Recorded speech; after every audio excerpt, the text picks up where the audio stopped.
This is TJ Jones, the host of the State of the Saints podcast. And the State of the Saints podcast is brought to you by Manscaped.com. For those that enjoyed the Lawnmower 3.0, well, I got news for you. The Manscaped engineering team has successfully created the Lawnmower 4.0. You heard that right, the Lawnmower 4.0. The leader in male grooming is taking it to the next level. Join the 6 million men worldwide who trust Manscaped for all their below-the-waist needs. Go to manscaped.com.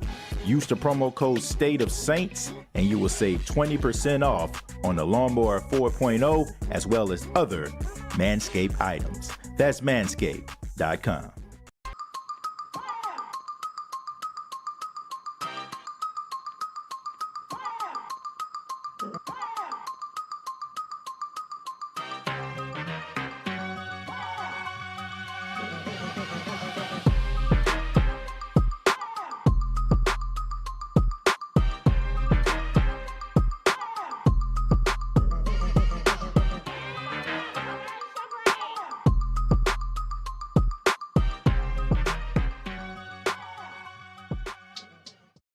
Hey, what's going on, Who Dat Nation? It is yours truly, TJ Jones. I am the host of the State of the Saints podcast. Thank you so much for checking out the State of the Saints podcast, where we talk New Orleans Saints.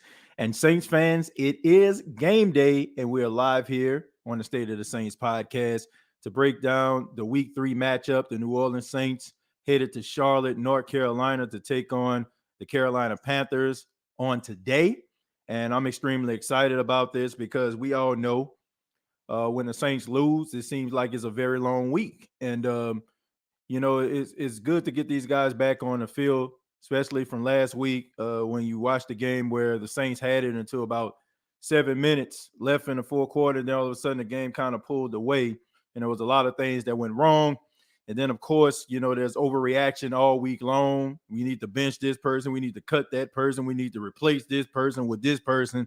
It always seems to be, the sky is falling every time the Saints lose. But it's good to see them back on the field. Good to have them getting back on the field to take on the Carolina Panthers team that is still trying to figure it out. The Carolina Panthers, they got a lot of talented players over there.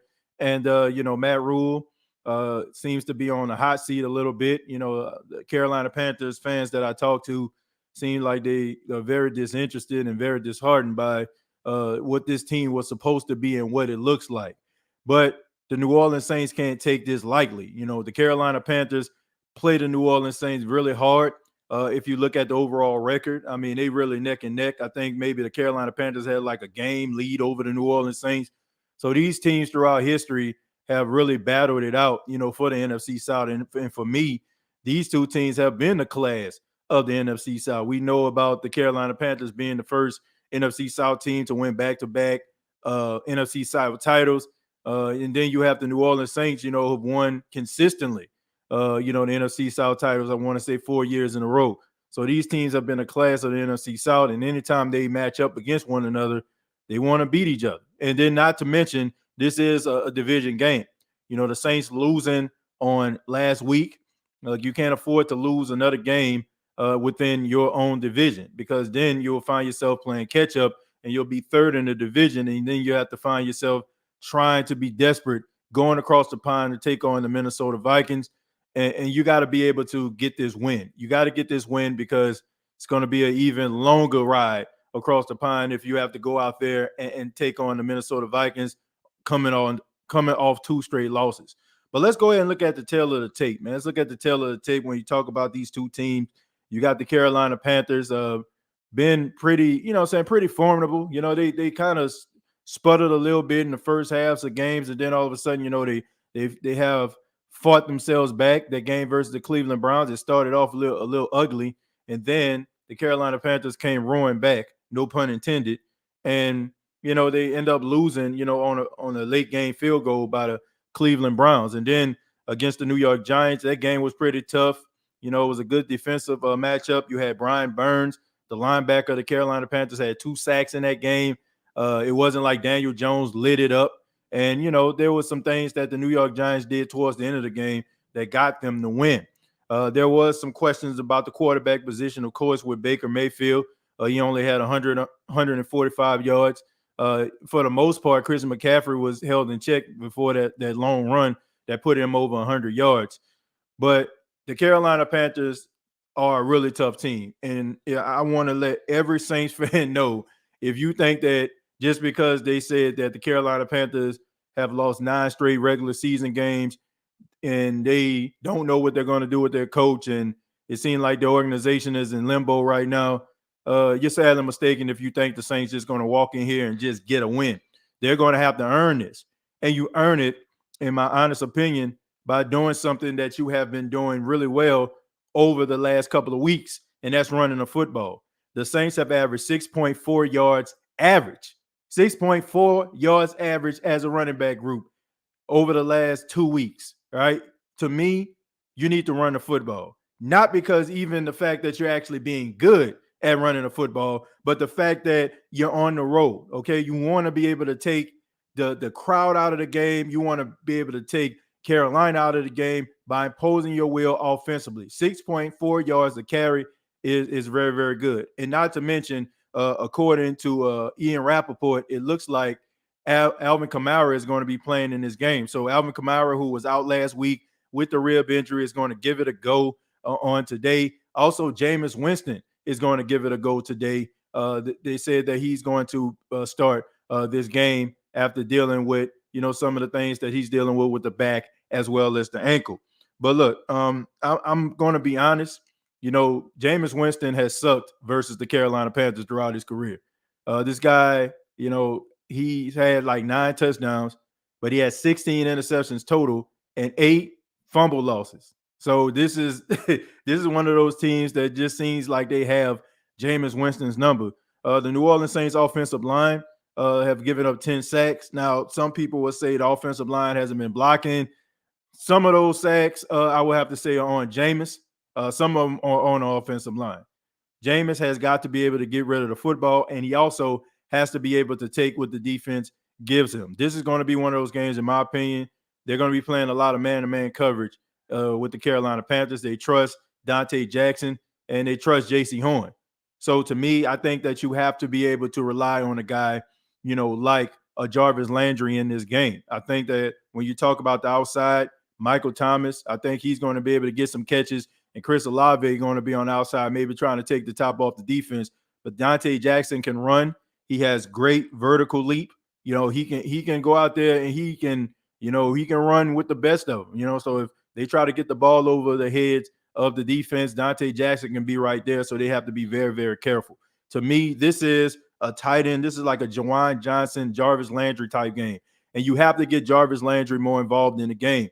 Jarvis Landry coming off that 7-catch, 111 or 114 yard receiving game in Atlanta. I mean, he took a step back, and I felt like he wasn't being looked at as often as he should. I think he only had maybe like 20 plus yards, off a couple catches. And that's definitely not what you want from a Jarvis Landry. And also with Michael Thomas, Michael Thomas is back.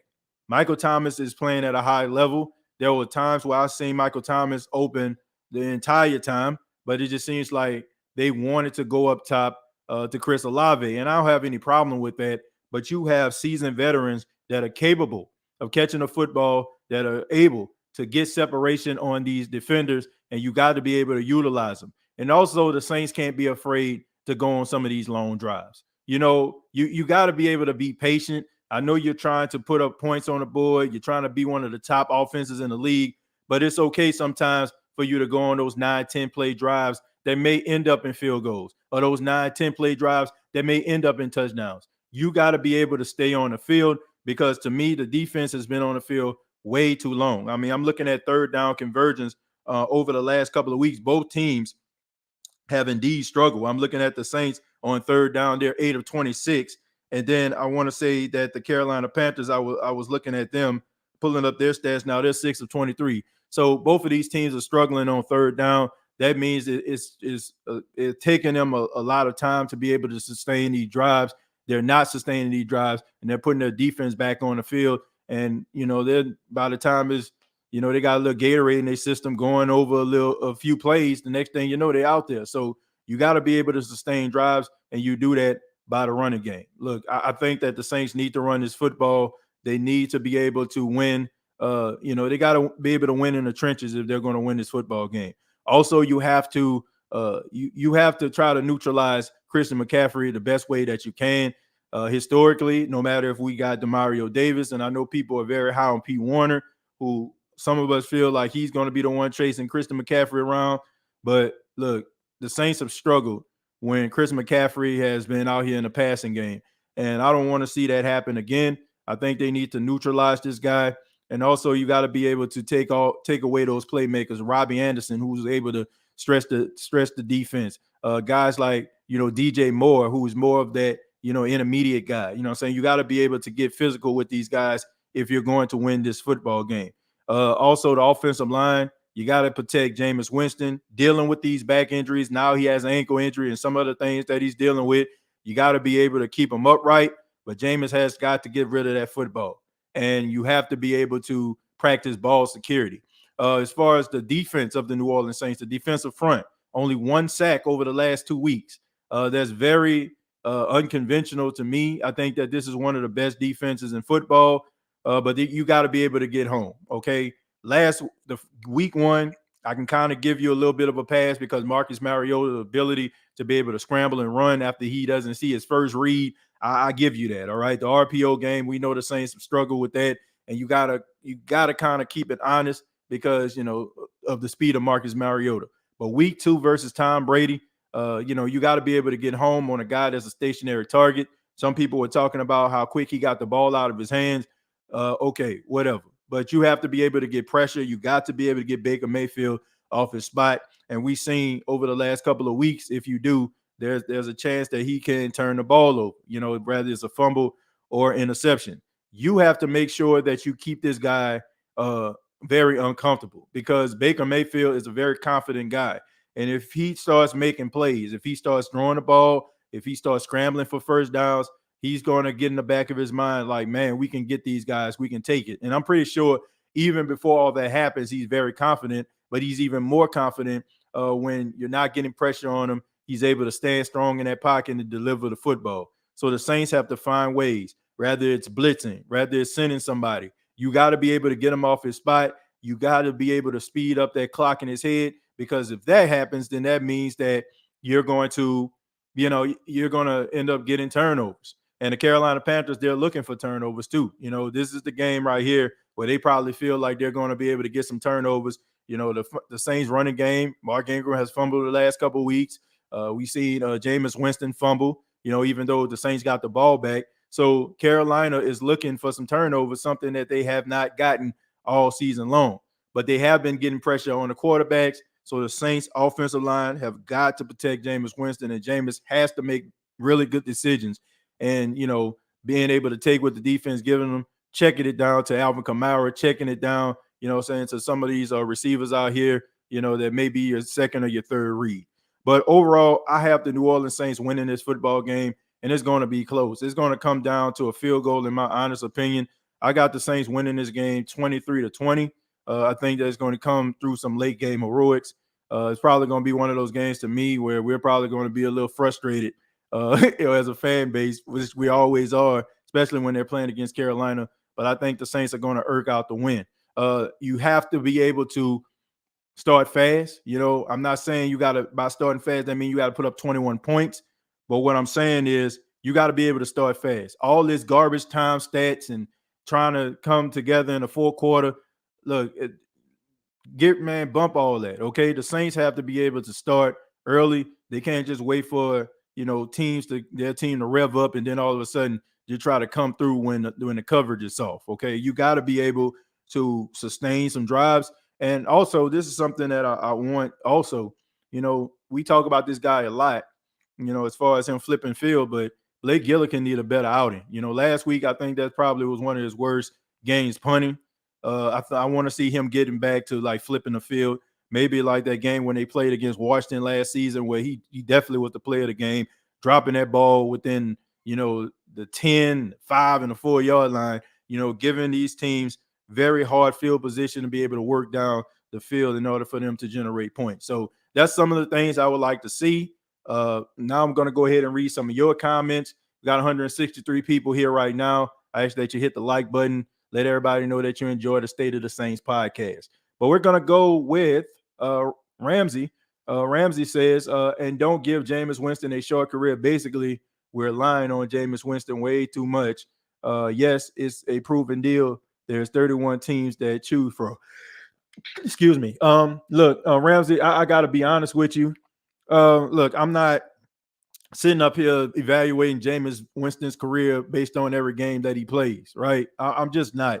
I know some people want to do that, but that's just not what I do here. I'm not going to sit up here and criticize a guy for having a bad game, because here's the reality. We're evaluating him based on him having bad games in Tampa, not bad games in New Orleans. It was a bad game. He had a lot of passes he would even admit that he wants to get back.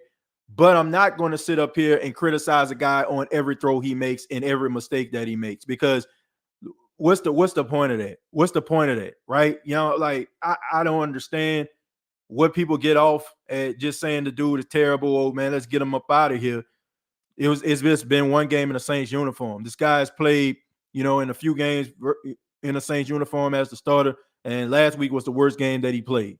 So I don't think that this is an indication. And until Jameis proves me right, I'm going to feel that way. Until he proves me wrong, rather. I'm going to continue to feel this way about Jameis Winston.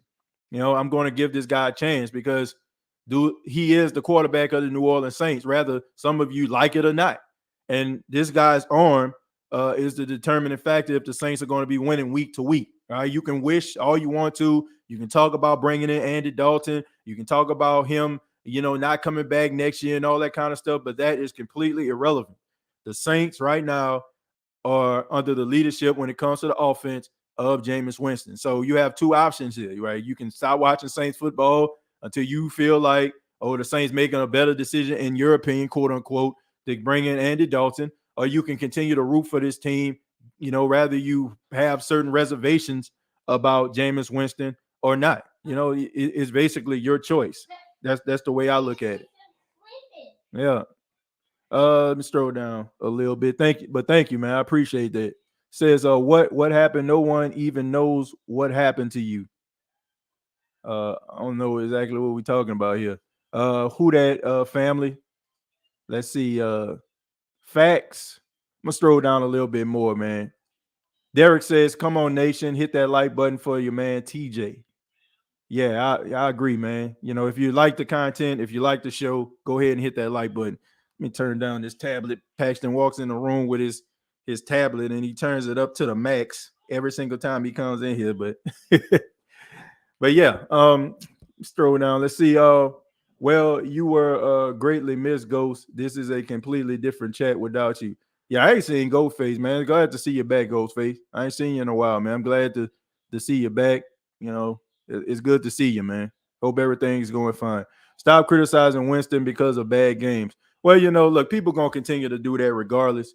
People going to continue to talk about this dude regardless. They're going to continue to say these different type of things about him, because they never liked him in the first place, or they want to see this guy fail because of what he did in Tampa. So they feel like, he's a bad quarterback because of that. And they don't want to see anymore. But look, he is the quarterback of the New Orleans Saints, so you just got to live with it. Breeze had bad games too. They ain't trying to hear that, because here's the reality, man. We live in a now. right? It's not about back then, it's about now. And now, Drew Brees' career is over. And now people are evaluating Drew Brees by being a great quarterback. So what is everybody going to remember? They ain't going to remember a 5 interception game on a Thursday night versus Atlanta, right? They're going to remember, all his late game heroics and all the yards that he put up. So his career is over. And if you're comparing Jameis Winston to Drew Brees, I just think that that's totally unfair. I mean, because Drew Brees is one of the greatest of all time, and Jameis Winston is still trying to figure out what his career is going to be. What up, TJ? Great content as always. Rise up. Jew Talk, thank you, man. Appreciate you for being here. Good luck to your team today. I know there's some big matchups coming up, from other teams. So thank you for being here, man. Thank you for stopping by. One of our guys getting a pick today, I got a feeling. Well, that would be nice. The Saints need to generate more turnovers, in my opinion. Let's see. They've been generating some turnovers and forcing some fumbles and stuff like that. I mean, they got one on Brady. But you want to be able to, get some interceptions as well. Even a great Drew Brees made a real bad throw and interception and lost us games. Never forget he did it in a loss to the Rams. Well, look, like I said, Drew Brees' career is over. So people aren't going to evaluate him based on like his shortcomings in the games that, he turned the ball over. Because Drew Brees, I will say this, in the defense of Drew Brees, he has given us more positive moments than negative, right? And especially like since where he came from. Like Drew Brees came to New Orleans playing with house money because he really had not many quarterbacks that can be compared to as far as great quarterback play. So he set the standard. So that's why a lot of us are upset because Drew Brees set a standard that we've grown accustomed to. Rather you were a Saints fan in the 90s and you seen a bunch of losses and all of a sudden he comes in and kind of changed that narrative, or you fall into that category where you were young when he came in. So all you seen was prosperity from the quarterback position. So Drew Brees has given us all like prisoner of moment type personalities where, like we feel like the sky is falling if a quarterback doesn't make a throw or he doesn't look like Drew Brees. I'm not expecting a quarterback to look like Drew Brees because to me, that's basically genuinely impossible. I think that Drew Brees, the way that he plays the quarterback position, the way that he's able to dissect defenses and be able to put his guys in the best position, I think that's one in a million. And I just think that we have grown accustomed to the fact that he was so great. We feel like anybody can do what he does. But I'm going to sound like a broken record when I say this because I say it all the time. If everybody can do what Drew Brees did, then how special would Drew Brees be? And that's a question I think a lot of people need to answer. You know what I'm saying? And ask themselves, like, how great would he be? He's special for a reason. And if you're expecting Jameis Winston to just turn into Drew Brees, I think you're sadly mistaken. Heck, I think that if the Saints was to, bring in another quarterback if Jameis didn't pan out, I think if you're looking for Drew Brees, I think you'll be sadly mistaken. What you need to be focused on is consistency on the offensive side of the football. Whether it comes in the running game or a pass to Michael Thomas and it seemed like a 5-yard gain going to turn into a 15. It's about offensive efficiency. It's about controlling the time of possession and not turning the ball over, not shooting yourself in the foot. I don't care if you throwing 300 yards a game or you're throwing bombs down the field. Some of you, that's probably a deal breaker for you. You want to see a pretty deep ball down the field to Chris Olave. I don't mind that from time to time. I want teams to respect the fact that you can have a deep ball, but I don't think that is extremely necessary every single game. Like some of us, that's what we want. We want a Patrick Mahomes, a Josh Allen type performance from our quarterback, and anything else, in the words of Charles Barkley, would be uncivilized. Well, everybody don't have to throw for 300 yards. I just care about them winning. I care about offensive efficiency. That's what I care about. I care about having a balanced attack, not throwing for 300 yards and trying to eclipse Drew Brees records. Who cares? Who cares at the end of the day? If the Saints win this game 21-20, would you care? Like the fact that the Saints came back, beat the Atlanta Falcons 27-26. Do you care like that they didn't blow them out? No. The fact is the Saints won. And that's a that's a check in the win column, as long as you have more points than the opponent. So that's just the way I see it. I don't have to they ain't got to have a dominant performance every week. I just want them to be efficient. Just came to tell you who that, and I love this community. Thanks for all you do, TJ. Tier 1, thank you. I appreciate that. Thank you for stopping by. Please hit the like button if you have not already. How Saints fans feeling today? I feel good. I feel good to be able to talk about this game, to be able to watch this game when it comes on. I don't have any issue at all. Right? Out of my feelings about this team don't waver from week to week. Yeah, there are probably going to be some weeks where I'll be frustrated at the performance, but it is not, I'm not going to just sit up here and act like the sky is falling because 2 games have been played and the Saints are 500. Like, honestly, if they were to lose this game today, I still wouldn't be sitting up here talking about they need to panic. I feel like they would have a little bit more of a sense of urgency when it comes to that, going across the pond to take on Minnesota. But I still wouldn't feel like the season is over for these guys because I've seen teams that start off slow and then things start to kind of come together, and I think that a lot of us just look at this team and our expectations were so high going into the season. We just thought that this team was going to be putting up 40 points off the rip. But I just think that in that case, it's our own fault. If you have like certain expectations, right, and the team or a person doesn't exceed them, then maybe you need to look at yourself and be like, man, what I'm saying, maybe I expected a little bit too much. And I think that that's where a lot of anger comes from because I think we can't really figure it out. The fact that, oh man, we got Michael Thomas, Jarvis Landry, Chris Olave, Alvin Kamara, and we just putting up these many points and we can't put up 40 and guys can't go over 200. I just think that our expectations have allowed us to be in this position. If you walk into this game today just being upset and ticked off and acting as if the sky is falling, I feel like you basically kind of brought that on yourself, right? I think Baker is better than Jameis. Well, I mean, you're entitled to your opinion.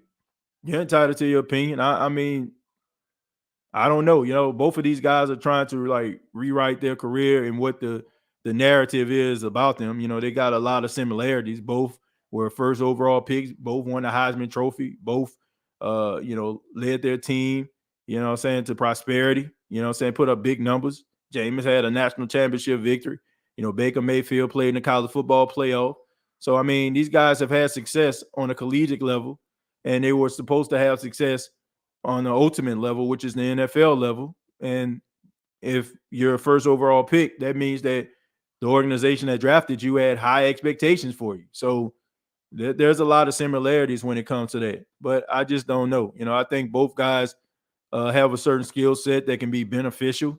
But sometimes it is about between the ears. You got to be able to make the right decision. And I understand things are coming at you fast, but you got to be able to make the right decision and get the ball into your playmakers' hands and allow them to make plays.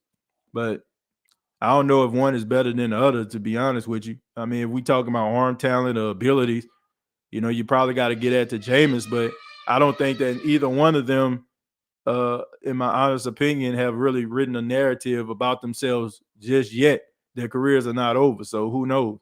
I don't think there's a conversation that we should be having on today because both of these guys are trying to do something a little bit different, and both guys have been written off. Joe Reyes smoking meth this morning, yo. Good morning, Who Dat Nation. Joe, that's that don't show that you smoking dope or something. Well, look, I just think that people find different ways to try to discredit Jameis Winston. Because once again, I just feel like that Tampa narrative is in their head, and it's hard for them to shake it. Baker has proven more than Jameis in this league. I don't know about that, Joe. I mean, the only thing you can say, to be honest with you, is the fact that I guess you can say Baker Mayfield, went to the playoffs with the Cleveland Browns. They whooped up on the Pittsburgh Steelers in the first round of the playoffs, right? You know what I'm saying? I think that's the only thing that you kind of can really say. And then on top of that, I mean, they were really close going to the AFC Championship game. I think I want to say Chad Henne, scrambled for like 13 yards, to sustain that drive, and then he threw that wide receiver screen to Tyreek Hill. So, I mean, they were pretty close to going to the AFC Championship game. But I will say that that team was very run dominant when you had Nick Chubb and you had Kareem Hunt. So I mean, you got those two guys in the backfield. It's kind of hard for you to be losing some games. So I think you can say from that particular level. But when it comes to the passing level, I mean, Jameis Winston has put up some big yards, and I mean, he hasn't led a team to a playoff yet. So in that regard, I will agree with you. But I won't say he had more success than Jameis because that's not true. He was 9-9. Drew Brees made the standard for quarterbacks to follow. Jameis has no excuse but to execute the office. Well, look, once again, you saying that Drew Brees made the standard for quarterback. Yeah, he did make the standard. But also, he made the standards. I want people to understand this. Drew Brees not only made the standard for the quarterback playing in New Orleans, but the entire NFL. Like, this guy is second all time in passing yards, right? He's number one all time in completion percentage. Like, like, come on, man. Like, not only are guys inside the Saints organization trying to, put the shoes on and trying to fill these shoes, but the entire NFL, right? I mean, he basically changed the way the quarterback position was played, especially like for some of these these shorter guys, right? I mean, Drew Brees is a trailblazer, not just for his for what he did in New Orleans, but the entire NFL, what he did for the NFL. So I just don't understand it. I don't understand why people just can't understand that quarterbacks are great for a reason. They are great for a reason. There's a reason why people for years and years and years continue to talk about guys like Joe Montana and continue to talk about guys like Terry Bradshaw and Roger Staubach, because those guys left a legacy, right? And regardless to, maybe you can probably throw in Troy Aikman, but the Cowboys, like, there's a standard at the quarterback position that Roger Staubach left, Don Meredith left behind, Troy Aikman left behind. Dak and Romo were trying to fill that. When it comes to the New Orleans Saints, it's the same way. So everybody expected any of these quarterbacks to be Drew Brees. Like, you still looking for Drew Brees. Drew Brees is gone. Drew Brees is out of here. He's retired. And we continue to try to find ourselves looking for a guy that resembles Drew Brees when it comes to the passing attack. But Drew Brees was so special. Drew Brees was so special that some of y'all feel like what he did was normal. So you feel like you can just find this everywhere. But there's a reason why the Miami Dolphins continue to look for the guy to replace Dan Marino. And there's a reason why the Denver Broncos continue to try to find somebody to fill the shoes of a John Elway. And just now, the Buffalo Bills have finally found a replacement, a guy to replace Jim Kelly in that famous K-gun offense. So some of you need to understand that great quarterbacks do not grow on trees, and offensive innovation and guys leading that, at the quarterback position are hard to find. Like I said, Drew Brees was so great that some of y'all feel like what he did was so normal that anybody and everybody should be able to resemble what he's done. And that's not true. That is not true. So if you feel that way, I think that you need to kind of change the way you're thinking, because Drew Brees was that special. And I'm not hating on Jameis. I want him to prove me wrong. I'm just spitting facts. I don't know about spitting fact, Joe, but I can understand like how you feel about a certain thing. All this stuff is just basically opinionated. I'm just being real. I don't think that's facts. That's more of your opinion. But if you want to tell me, okay, maybe because he had a playoff appearance, okay, you know what I'm saying? But he did, he did like turn the ball over quite a bit his rookie year too. Just, just as Jameis has done throughout his career. I think both of them just have struggles. I just think that the only thing that you can say when it comes to like Baker Mayfield that he has over Jameis is the fact that his team went to the playoffs and Jameis hasn't led a team to the playoffs just yet. Joe needs to leave that bathtub meth alone. Joe is comedy. You need to be a comedian. Jameis needs to stop looking down his receivers at snap. Who that? New England coach watched our performance last week for sure. Well, join at halftime, Joe, and then we can see who's better today. So you people say I'm smoking something. How about you throw facts at me instead of saying that? All you got since you love Jameis so much. I just don't. It's not about loving Jameis. I mean, if we want to talk about like stats, at this particular time, Jameis Winston is completing about 60 some odd percent of his passes. Baker Mayfield is completing about 54% of his passes. Jameis Winston is like, both of them trash, but you know what I'm saying? Like he converted 9 third down conversions, or help, you know what I'm saying, to from 9 to first down, third down conversions. And Baker has what, 4? Baker has 3 turnovers, 3 fumbles lost, 1 interception. So that's 4. Jameis has what, 3 turnovers as total.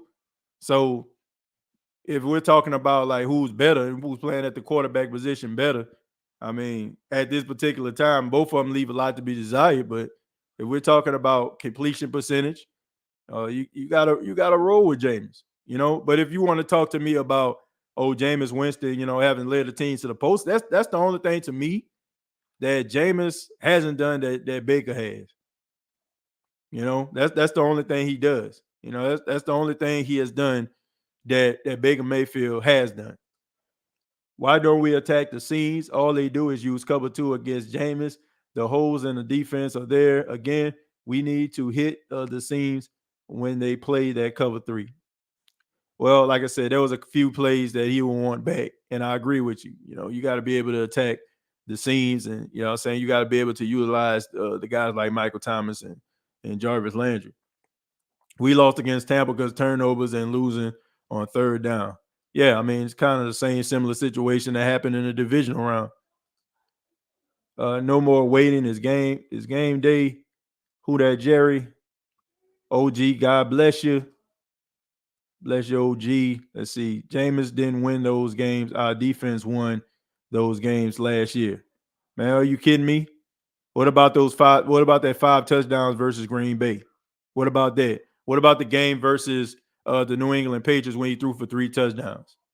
All right. What about the game where he was playing Tampa and the Saints were up, by double digits before he got injured? So what about those games?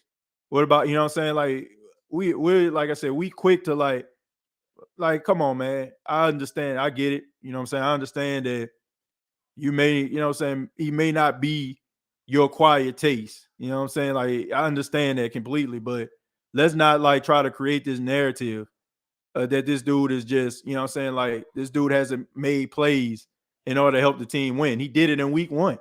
What was the defense then? That was one of the worst performances the defense had, right? Who facilitated that 4-quarter comeback? Who went 16 of 19?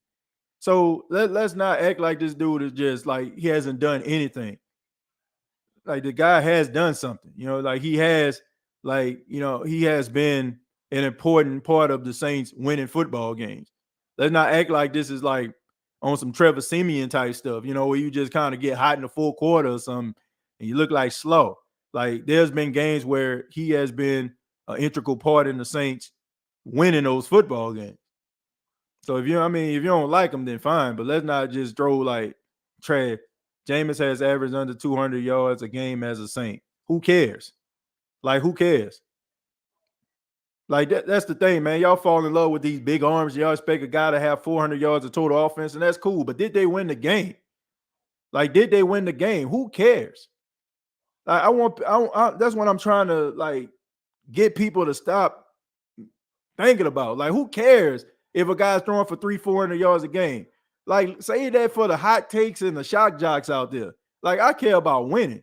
Like, if he threw for, he averaging 200 yards or under 200 yards and they winning, who cares? If he's making the throws in order to sustain drives, who cares? That's the thing I'm talking about when we talk about comparing him to like how Drew Brees playing a quarterback position. Who cares? If the Saints revert to being a run team, I would not care. If that means they're getting more runs and, they throwing the ball and you seeing him not, getting over 200 yards, look, I can care less as long as the Saints are winning. I don't care how it looks. Y'all looking for sex appeal. I'm not. I don't care. I don't care how sexy it looks. It's about a win. Like, I don't care about that. I care about if the guy's going to continue to win football games. Y'all can have the 300 and 400 yards. And if you go back and look in the course of time, Most of the guys that's putting up these yards and throwing the ball 40 and 50 times, their team ain't winning. They probably playing from behind. So I'd rather have a balanced attack. And if that means that it's coming in the form of sustaining drives and him not, getting over 250, 300 yards, who cares? As long as the Saints are winning when it comes to the box score, that's the only thing I care about. I save the bells and whistles for, parades and magic shows. If he doesn't produce this year, he will be gone. I agree with that. But let's not prematurely just throw the dude out the door. Come on, man, let's give this dude a chance. This guy's the starting quarterback of the Saints. Some of y'all just ready to throw this man up out the door. What does that benefit? What does that benefit if he plays as bad as y'all want him to play, or you're saying he playing? How does that benefit? Do you understand? If he plays bad, then that means that your team is not going to be successful. So why not root for a guy? Why not root for a guy? I don't care who it is. If it can be Andy Dalton, it can be Ian Book. If he's the starting quarterback of the New Orleans Saints, I'm rooting for him. I don't want to see this guy fail. Calling him a bum and saying that he ain't this and he a turnover machine and the Saints made a mistake. What does that benefit? I just want to know, what does that benefit? Do y'all just want to be right so y'all can just pat yourself on the chest and lean back in your lazy boy and just be like, I told you so? Well, your team is losing. Your team is failing.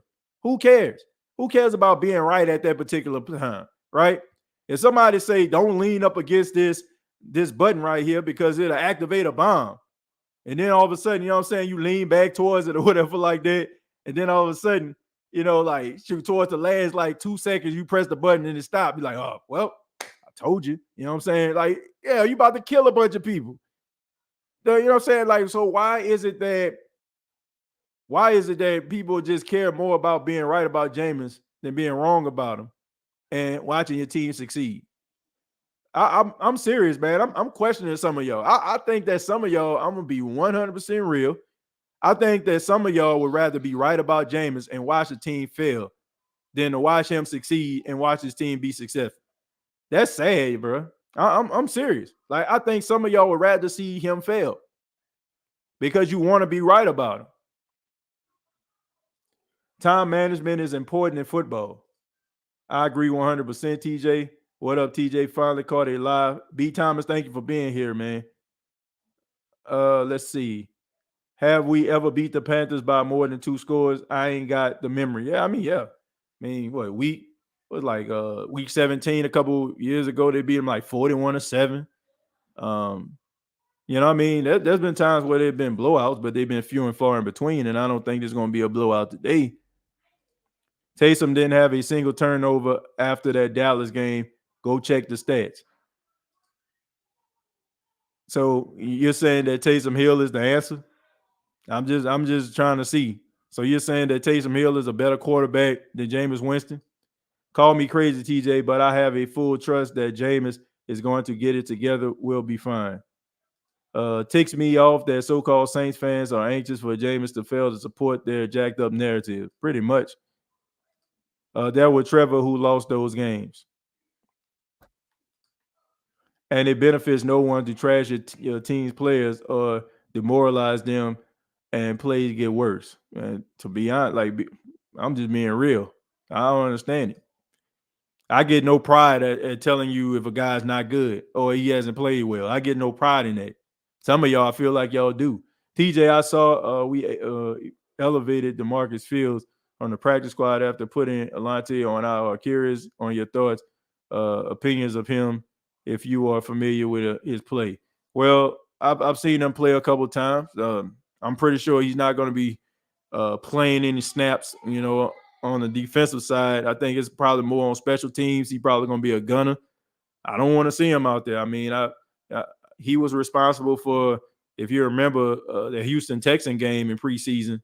He was the one that got worked for that touchdown. I mean, he was getting worked out there. He had his back turned. So I don't expect for him to be playing in this game as a guy in the rotation. I just expect him to kind of get elevated due to his special teams play. So I expect for him to be there because of that. Not so much about, him coming out there playing corner or something. I don't see that happening. Come on, TJ. If Ian was in there, you wouldn't be talking like this? No, I would not. I would not.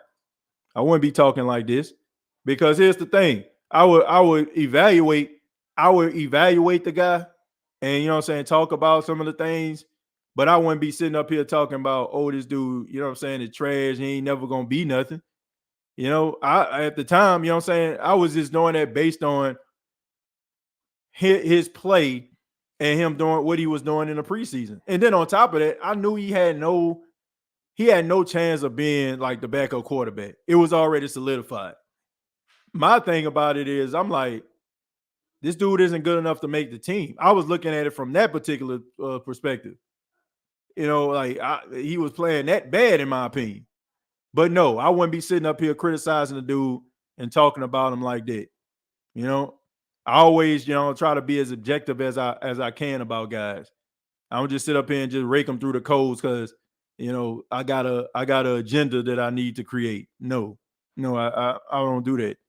But yeah, if he played bad, like you talking about a person that's been on the chopping block because you know I talked about Drew Brees playing bad, right? You know what I'm saying? Like people would like stop watching the show. I'm unsubscribing to you, like, bruh, I'm gonna call it like it is. If the dude played bad, I said he played bad, but I'm not gonna sit up here and just say, oh, it's just the end of it, and he ain't never gonna be nothing. If he played bad, he played bad. You call a spade and keep it moving. Who that TJ? Let's go nation. Yeah, Brian, thank you very much for the $10. I appreciate that, man. All winners play hero and you're down and trying to win. I watched Breeze play gunslinger when we were down and we never had people call him a wannabe hero. Y'all have to stop. Winston is a better quarterback than Hill. Go away. I know he's not saying that. I know.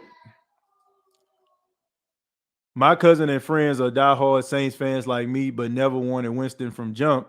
When Winston was a buck, I was worried he would light us up. Didn't have the same worry for Josh Freeman. Yeah, look, I mean, a lot of people didn't want him because of what he did in Tampa. Doesn't matter what he looked like at quarterback. You guys just keep saying Jameis is 5-2, and that should be all that matters. But you guys last year bashed Taysom even though he won games at the end of the day. Look, he was what he was, right? He did win games, but you're not gonna like you ain't not gonna continue to have sustainable success like that. And honestly, it was proven right because that last game versus the Atlanta Falcons, he had that Lisfranc injury. If the Saints would have went into the playoffs, that was a strong change that he probably wouldn't even play because he needed surgery. So, you know, like you can't like the way that he plays with reckless abandons and being able to run people over, and that's just his style. You're not going to have sustainable success because he's going to be missing games more times than not because of, you know what I'm saying, the way that he plays the quarterback position. But, you know, look, he did some good things. But if you're going to sit up here and tell me that Taysom Hill is a better quarterback than Jameis Winston, and you out of your mind. Like you got to be out of your mind. Like seriously. Like I like Taysom Hill as well as the next man. I like his heart. I think he's the heart and soul of this team when it comes to like when they need a spark. You put him in, he makes some things happen. But if you're gonna sit up here and tell me that Taysom Hill is a better quarterback than Jameis Winston, like you out of your mind. Like seriously, you are out of your mind. Like I don't know what to tell you. If you think Taysom Hill is better than Jameis Winston throwing the football, I ain't talking about running. I'm talking about throwing the football, making throws on a run. I'm talking about slinging that thing down the field. I'm talking about the tools that you need to play the quarterback position. If you think Taysom Hill is better than Jameis Winston, then you got to be insane. And I don't feel bad about saying that because not only do I not believe you, but the whole coaching staff don't believe you.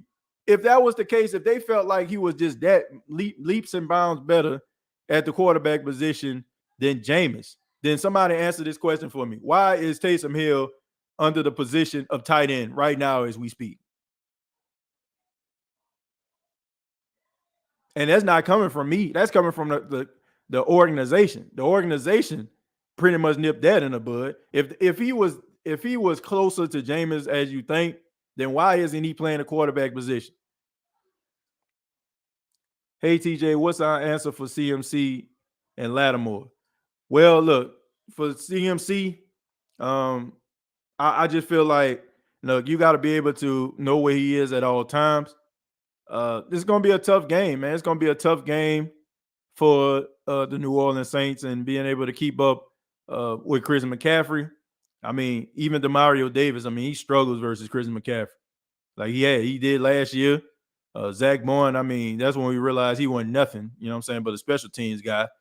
And you got P. Warren out there. So we'll see. But they got to be able to know where he is at all times. TJ, why are you giving this Joe Reyes Dietrich so much air? We are sick of him. Well, like I said, I mean, I'm just going by. I'm just reading what I'm seeing. I'm tired of these Taysom Hill at quarterback. People get over it. He's not good at quarterback. He can't read defenses. I think he can read defenses. I ain't gonna take that away from him. I just think that when it comes to playing a quarterback position, he leaves a lot to be desired. Y'all stop addressing Joe. He's all over the place. Let's see. It's only week 3 people. Give it a break. Salute to Jameis Winston. Win, lose, or draw. I'm riding with him until further notice. So you think Taysom is terrible, but you want him over Jameis? Please make it make sense. How is Ingram averaging over 5 yards at 32? I hope he can sustain that if Jameis fails to incorporate AK in the passing game. Yeah, I think that Mark is running the ball really well. I think the issue is, of course, is the turnovers. Hey, TJ, have you ever did a podcast with Big Cat? That Carolina Panthers fan is very disrespectful. Yeah, I've been on a podcast with him. I never done a podcast. I never done a podcast with him like one-on-one. I think that he's entertaining if I give him that, but he just the way that he kind of approaches his talk is a little bit different from mine. But hey, that's just him. You know what I'm saying? Like that's just the way he decides he wants to do his thing. I mean, he's pretty successful when it comes to like Carolina Panthers being a podcaster. But no, I haven't ever just done a show with him. Not long, I'm sure, at Mega Prime Time. Let's see, is the hell nah button working? Just saying he won games is all, and you guys are bashing Jameis off being 5-2, but he plays like trash. Okay. Let's see. There are plenty of quarterbacks with less talent than Jameis that have had winning records. May I interest Taysom stands in the Aaron Brooks era. He was electrifying when Blake went down. Who that nation said start him, and then let me see, they hated him because he averaged. Jeff Blake was a better quarterback. Yeah, Jeff Blake was a better quarterback, but Aaron Brooks came in and the Saints started rolling. These people are insane. He's probably a Panthers fan trolling y'all. I'm 29, have been a Saints fan since 05. That explains a lot. TJ, you just TJ, just because you win games doesn't mean you played well. Being a good quarterback is not the same as making a couple of plays to win a few games. People are conflating the two. Joe been here before. He just drank 4 fractured vertebrae and still makes it look effortless. Winston the truth. Last 4 years, we had injury at quarterback as contender, not to mention Mike T and our first round rookie injury. AK injury years, I don't know why we can shake the injury bug. I don't know either. We've had injuries. DA knew Hill wasn't a quarterback, and I'm so glad he put an end to that fantasy. Already read that one. There's a difference between holding a player accountable for poor play and just hoping he fails. So you're wrong. Clock can be right twice. Y'all like projecting, huh? Yeah.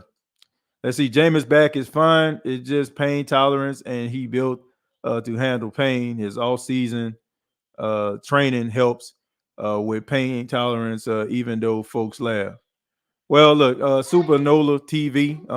This is the guy. Shouts out to him. He's the one that creates all that great content and those videos that we see of Jameis Winston training. He travels with him, and he does an outstanding job, man. So shouts out to Super Nola. Y'all make sure y'all follow him on Instagram and all streaming platforms because he does an outstanding job, man.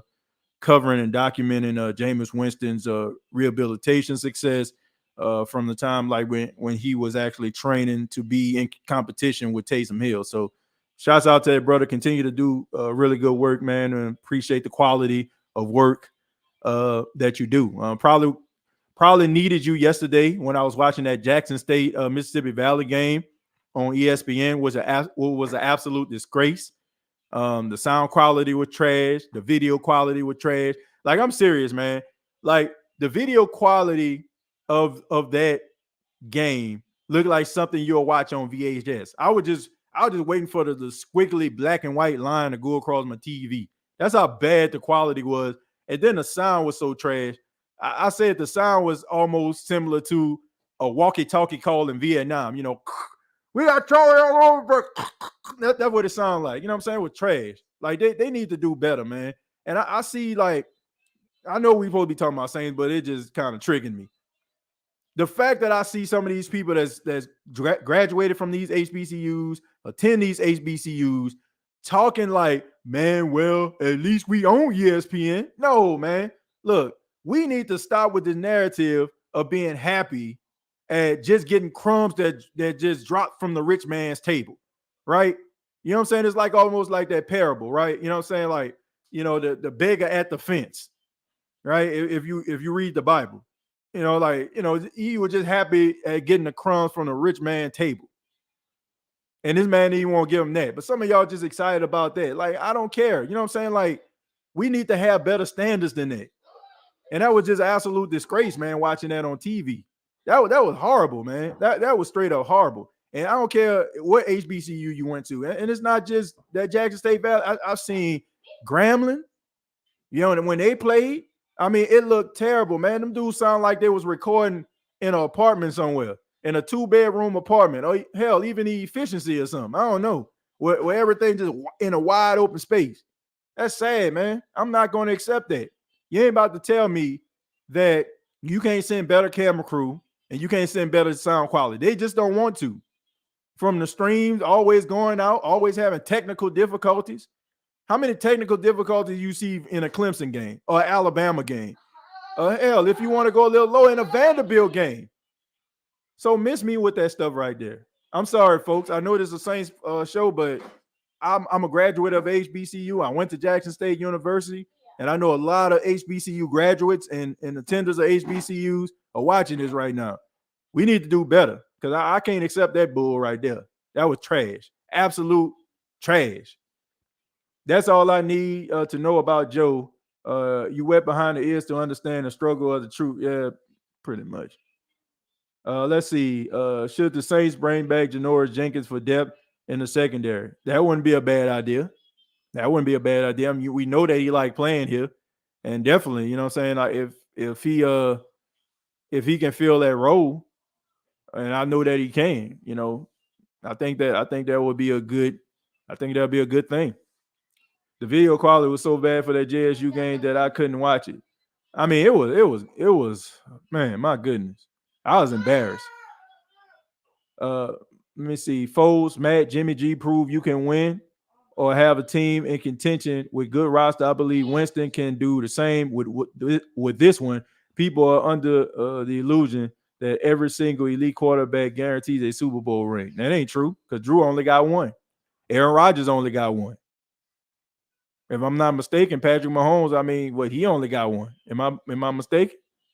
So just because you're an elite quarterback don't mean that just going to translate to just the success. I don't even think it's about success. I just think people just want to see a pretty deep ball thrown down the field and 400 yards of passing. I don't care about any of that stuff. I'm waiting for an answer. How many touchdowns does Taysom have since he's been with the Saints as a quarterback? Not anything else. I want how many touchdowns he's got as a quarterback for the Saints. Talking about passing the ball? Not many. Rushing it? Yeah.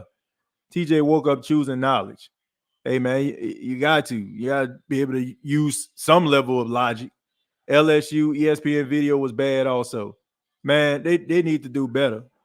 Look, I get it. Sometimes, you want to be able to put those big games out there and you want to put the best quality.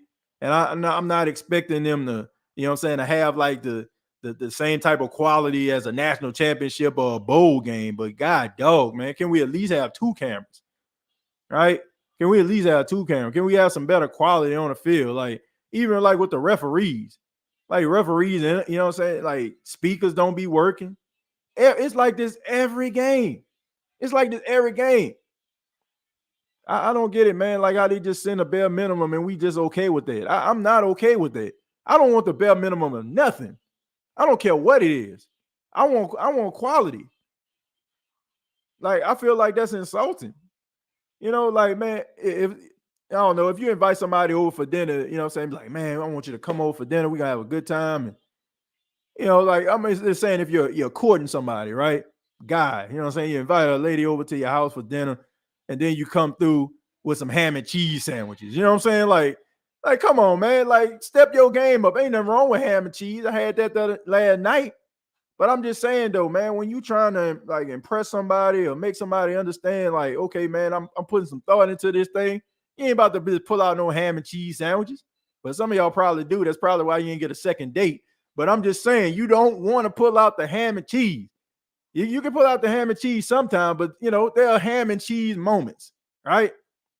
You see a beautiful girl, you know what I'm saying? You think that, like, man, I want to really, take this girl out, show her something nice. You ain't about to just bring out no ham and cheese sandwich. You know what I'm saying? You're gonna try to get on YouTube, try to find out how to make filet mignon or some lamb chops or something. You know what I'm saying? To put the little, leaves on a plate, to be presentable. That's what you're gonna do. Man, that was ham and cheese yesterday. That was ham and cheese. Amen, TJ. HBCUs need to step their game up. The quality. I'm HBCU grad as well. Exactly, man. Like, let's stop settling for less. Jameis had 14 in 7 games last season here for his career. Again, you have to take Taysom running into account. Man, Joe. Come on, man. We've been moving the goalposts for a minute, man. First we were talking about Baker, then we started talking about him being better than Jameis. Now we talking about Taysom being better than Jameis. Like, we get it. You don't like Jameis Winston, man. We get it. Although I wanted Joe to answer it, and he didn't cause. He was too busy changing his profile picture, getting slammed. Well, look, I don't know. Look, man, we get it. We get it. You don't think Jameis is the answer? We got it. If Jameis takes his check downs, his game is his game would be expeditiously better. Yeah, I mean, you just got to make better decisions. Yeah, I mean, look, yeah, I guess you put it up talking about the ham and cheese. Yeah, man. Look, you got to pick your ham and cheese moments. I'm speaking to all my guys out there. You know what I'm saying? You probably, probably looking for, a beautiful lady, want to take out on a date, have a relationship with. Like, you can't start with ham and cheese. You got to work your way to that. Like me, so I've been married for 2 years. Okay. If my wife come home, like, what you cook? Nah, we just made some ham and cheese. She'll come up here, probably eat that ham and cheese. But I had to work my way up to the ham and cheese. All right. You know what I'm saying? They had to have like some steak and some baked chicken along the way for me to get to that ham and cheese. All right. You can't just start off with ham and cheese off the bat. All right. You start off with some good quality. I feel like Juwan Johnson showed his behind today. He typically scores on the Panthers with tight ends. Taysom's out, but Vanette will be used in an in-line blocker. Well, Taysom being out is huge in my opinion because he's such a matchup nightmare. I go all out, bagel bites. TJ, most of their microphones on layaway. Yeah, for real. Sound like it sounded like Joe Clark, you know what I'm saying, when he was trying to get the chains off the door. Call 10 to Joe Clark. Take those chains off the door. The enemy is here. That's what it sounded like. I'm like, man, what y'all doing up in here? This is your captain speaking. We are hosting live Veteran Memorial Stadium in Jackson, Mississippi. And the New Orleans, I'm like, come on, man, what are you doing? The Jackson State Tigers taking on the Mississippi Valley State Delta Devils. Like, were you talking through a cup or something like that, man? Come on, what are you doing? I mean, I'm talking about the play late, like you already to see the touchdown. I mean, you already to seen the pass and the deep throw, and they just getting to it. You know, like you done seen the scrummage and everything else. Like they a day late and $1 short. You ever had a Bluetooth and then like your Bluetooth be playing from behind? Like you be looking at the video and then all of a sudden like the voices ain't matching up. That's what it's like. That's what it's like on there. You see a pass down the field, they just getting to it. Like, what kind of stuff is that? Yeah, but we're about to take a break. And we have to pay some bills. And this is an announcement from Raycon. Hey, this is TJ Jones, the host of the State of the Saints podcast. And I want to thank the fine folks at Raycon Earbuds, being one of the official sponsors of the State of the Saints podcast, a part of the Pigskin Podcast Network. You know, I've been listening to a lot of podcasts lately. You know, a lot of the guys that, follow the New Orleans Saints. And it's been really, really great. And one of the reasons why it's been great is because of my brand new Raycon earbuds. I mean, they definitely can do it. Raycon is an everyday earbud. It looks, feels, and sounds great. With optimized gel tips and a perfect in-ear fit, these earbuds are so comfortable and they will not budge. Trust me. Raycon gives you 8 hours of playtime and a 32-hour battery life. That's incredible. Raycon are priced just right. You get quality audio at half the price of a premium audio brand. It's no wonder Raycon everyday earbuds have over 50,000 5-star reviews. All you have to do is go to raycon.com today. Use the promo code TPPN15. That's TPPN15. You'll get 15% off of your Raycon order. Once again, use the promo code TPPN15 and you will save 15% on your Raycon earbud purchase. Trust me, you'll thank me later.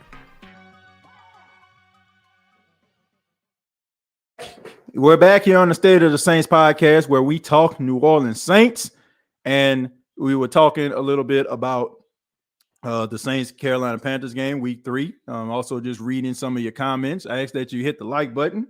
If you enjoy the State of the Saints podcast, got the Pac-Man up here. Want to stop by. He ready for the game, as y'all can see. Got his Camaro jersey on. You gonna say who that? Who that? Hi, you who that is that? This is my daddy phone. Okay, all right. Thank you. All right. But anyway, we're gonna read a few more comments, then we're gonna go ahead and get up out of here. Jameis will go 4 for 4 with 4 touchdowns in the last 4 passes. Well, I hope you're right. I can't even put a heck to the nile on that.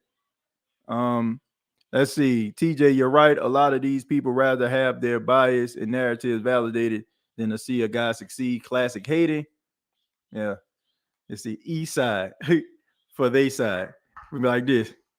They used to call me Crazy Joe. Now they can call me Batman. I got hustlers, dealers, killers all in my school.